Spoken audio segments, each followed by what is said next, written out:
Hello, my name is Robert Kiyosaki, and I'm probably best known for writing this book here called Rich Dad, Poor Dad, which was first published in 1997, and my wife and I created this board game, Cash Flow. And the purpose of our work is to increase people's financial IQ. So, question people often ask is, what is a good return on my money? Some people say a 10% return is good. Well, so that means if I put in $1,000 and I get $100 back per year, that's considered good. But what you're going to find out today that's actually chump change. It's not that much money. So we're going to be talking about how your financial education and a higher financial IQ can actually teach you how to make money out of nothing, something called an infinite return. So I'm going to bring up my sweetheart Kim and Ken McElroy, our business partner in our real estate deals. He's also a Rich Dad advisor, author of the ABCs of Real Estate. And they'll be actually talking about a real estate deal that we have done where we got an infinite return.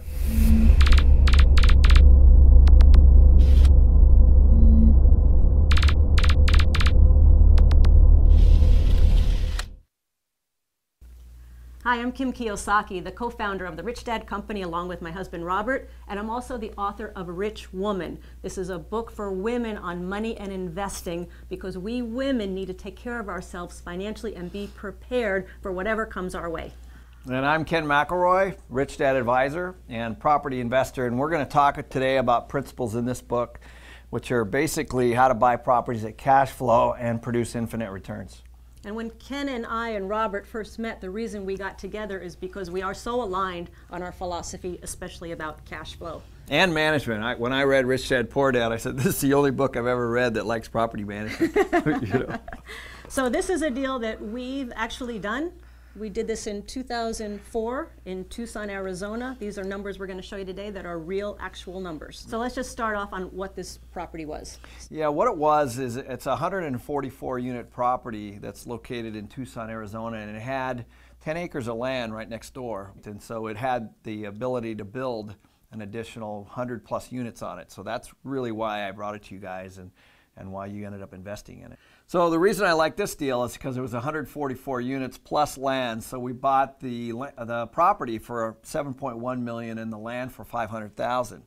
And I knew that the bank would give us 4.9 in a loan and I needed 2.7 in equity. So you came to us and to raise money, and what we liked about the deal is, number one, there was that big opportunity of the land, but also there was 144 units rented that gave us cash flow immediately. Which was very important when you're raising money to have cash flow. We love cash flow. Yeah, cash flow is good. So then the second part was is we go to the bank and we say, okay, we've got these 10 acres and we want to build 100 plus units on it, and we ended up getting a construction loan with another for another $5 million. And with that construction loan, we built 108 units. So at that point, we had 108 plus 144, 252 units that were built. And it took us some time to get it up and running, to get it leased, get the cash flowing. And once we could get the cash flow, more income was now coming in. Right. And we were able to then, at that point, go back to the bank and refinance. Yeah. So it takes about a year to build it and about a year to lease up that property. So once the whole property is what the bank calls stabilized, then you go get a new appraisal. And that appraisal came in at $15.7 million. 15.7. Yeah. So of the 15.7, how much of the bank loan did we get? Well, the bank gave us 80%, which ended up being about $12.5 million in a new loan. Okay, so we got a new loan now of $12.5 million. Right, and then we had to pay off the old one, Right. which was $9.2 million. Including the construction loan. Right. And that gave us a remaining $3.3 million. Correct. And from that? From that, we owed all the investors their original equity, which was 2.7. And on top of it, so that leaves another $600,000. So for Robert and me, we put in $1 million. We got our $1 million back. Plus, we got an extra $200,000 from the refinance. Right. So at that point, everybody's out. Everybody's out, and we're still getting cash flow from the property. We have no money into it, and that's an infinite return. Right. And we still own it today. Cash flow is about $300,000 a year. So once again, it takes financial IQ, financial intelligence to make money with nothing. But making money is only part of the story. The next question is, how do you pay less in taxes for the money you make? So with that, I'm going to bring up my friend, Rich Dad advisor, Tom Wheelwright. He's also the author of a book called Tax-Free Wealth. So with that, here's Tom to talk about the last deal on how we pay tax or very little tax on it. So before we get into the numbers and taxes, Tom, would you give the audience a little bit of your background, please? Sure. I have a master's of tax degree, and then on top of that, I spent 7.5 years with one of the 4 largest accounting firms in the world, Ernst & Young, and I spent another 4 years as the in-house tax advisor for a Fortune 1000 company before starting my own firm that I've been running for the last 16 years. And this guy loves taxes. So let's just summarize here. Kim and I put in $1 million.